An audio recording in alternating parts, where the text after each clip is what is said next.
Welcome to this recap of the SaarLorLux Open, a tournament on the BWF Super Tour.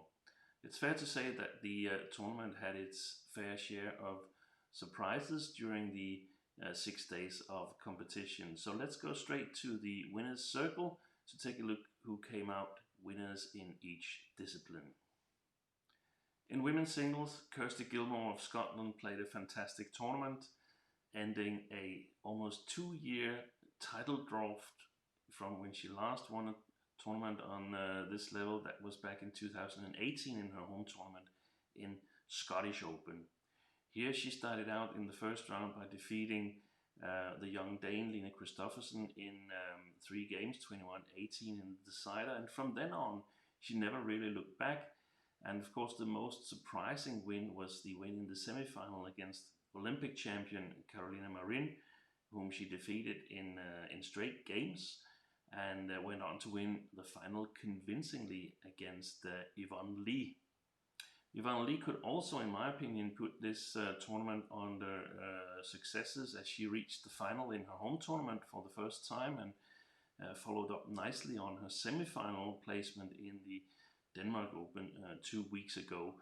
She was a little bit in trouble in the semi-final against Line Kjærsfeld, and it seemed like the mental effort in that match sort of meant that there was nothing left for the final. So a rather convincing win for Kirsty Gilmour.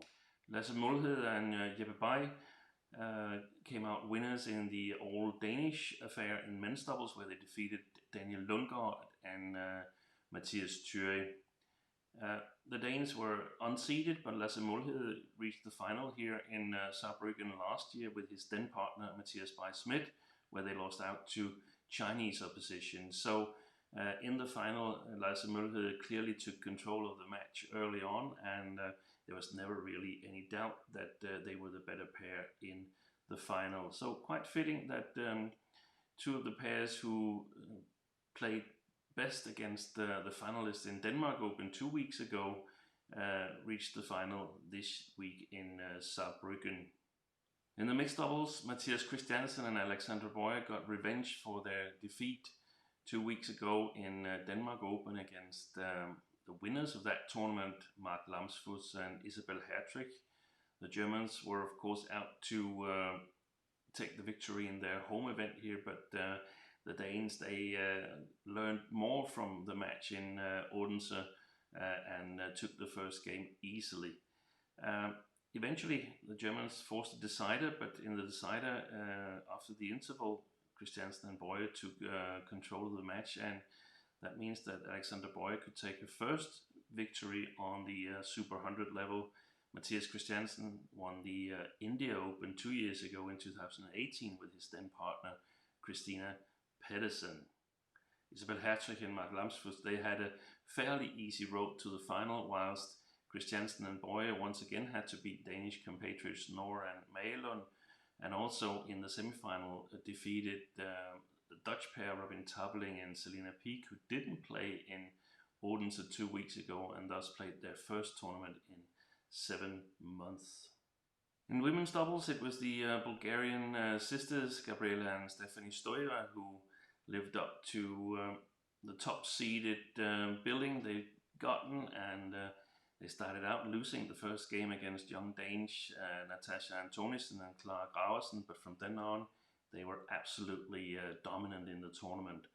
All the seeds entered the semi-final stage, but it was Amalie Maelund and Freja Ravn, the 2 Danish finalists, who sprung a surprise in the semi-final by defeating the second seeds Sara Thyssen and Maiken Fruergaard. Very big surprise by the young Danes in that match, and perhaps something to build on for the future there. Anyway, in the final there was little left in the 2 Danes, and it was a relatively easy win for Gabriela and Stefani Stoeva, who clearly looks the best European women's doubles combination at the moment. In men's singles, Toma Junior Popov took his first Super 100 title, very deserving after he 2 weeks ago lost out to the almost retired Jan O. Jorgensen. But this week in Saarbrücken, he really got his game going. He got full payout for his all-out attacking style and his big smashes. The final, he was pushed all the way by Mark Kaljau, who forced a decider and looked to have the upper hand as Toma Junior Popov looked a little bit exhausted there, but he still managed to find the last resources to take this first Super 100 title and the first French men's singles title in Saarbrücken. It was Halloween weekend, Halloween on Saturday of course, and it looked like a number of players got spooked. And the first one who got spooked was Alexandra and Adam Hall in the men's doubles. They had 5 match points in the deciding game against Daniel Lundgaard and Mathias 21-20-15 were they up in the decider and ended up losing 22-20. The next one who got spooked was Line Kersfeldt in women's singles. She was in total control against Yvonne Lee in the semi-final, convincing first game win and leading 20-16 in the second game. Had 4 match points, blew them all, then had another match point at 21-20, also blew that and ended up losing the semi-final to the home favorite. So definitely fair to say that Kersfeldt got spooked by the match points in the second game. Mark Kaljau also got a little bit spooked in the final against Toma Popov. Kaljau had lost the first game but was up 14-4 in the second game and looked to cruise to the second game win and force a decider against the Frenchman.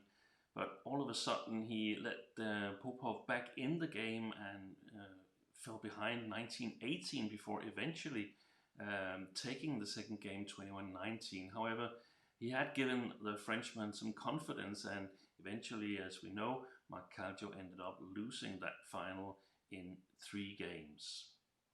Then it was Mathias Christiansen, the Danish mixed double specialist, who got spooked, not so much by the opponents perhaps, but because he at 5-2 in the second game in the final against Lamsfuss and Hertrich twisted his right ankle and fell down on the floor, not knowing whether he was able to continue the final with Alexandra Boje. After some consulting with the medical team in the tournament, however, he was able to continue, and even though the Danes lost the second game, they managed to come back in convincing style and win the decider.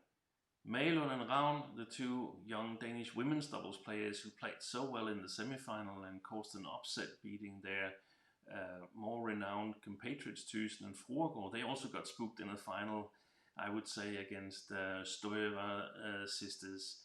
The physicality they faced in that match, and perhaps also standing in the final, having made that big win in the semi-final, seemed to be a little bit too much for the 2 young Danes. They were outplayed in the finals by the Stoeva sisters, who left them no chance to get into the match and get some confidence. So a really, really good job by the Stoevas by simply just pushing and pushing all the time in the final to win the title and not let the Danes in.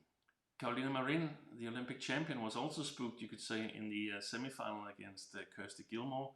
In a very tight first game, Gilmour at match point made a miraculous save at the net where Marin was trying to kill it, but a racket from Gilmour trying to block the shot sort of spooked Marin so much that she committed an error and conceded the first game to Kirsty Gilmour. Eventually, Gilmour never looked back and, as we know, ended up winning the tournament. The last one who got spooked was the Dutch men's doubles combination of Ruben Gille and Thijs van der Lech. They played some very, very close matches throughout the tournament, but in the semi-final against Molhede and Boje, they were actually up 18-15 in the decider and looked poised to go to the final. But from then on, they did not score another point and ended up losing the semi-final. Still a good tournament for the Dutch pair, but they had some possibilities against the later winners of the tournament. The men's singles tournament here in SaarLorLux Open were extremely deep. It also shows that only one seed made it to the quarterfinals, namely Mark Calcio. But more importantly, 50% of all the matches in men's singles went the full distance. Especially on Thursday, the pre-quarters, there were some really good matches in the late afternoon with 3 matches that went the full distance. Very exciting badminton we saw there from the best Europe has to offer, and also from the young Canadian Brian Yang, who did well in this tournament. We also saw withdrawals in this tournament due to not players, but a coach connected with the Indian team being tested positive for coronavirus. Hopefully he will recover well, and I'm afraid that it might be the case in the future that there will be examples of players, coaches, entourage, officials at tournaments that will suffer from the coronavirus. That's what we see in other sports at the moment. So badminton is unfortunately no exception to that.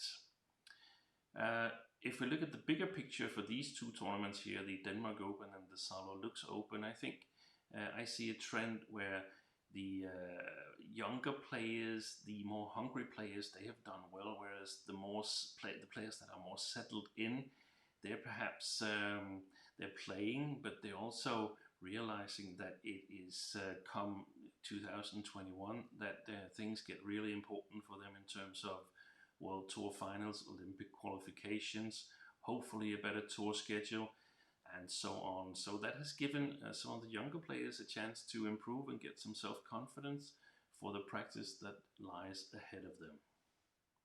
So that concludes the recap of this week's SaarLorLux Open. If you like the recap, then please click subscribe to this channel. Maybe give us a like as well. And until next time, bye for now.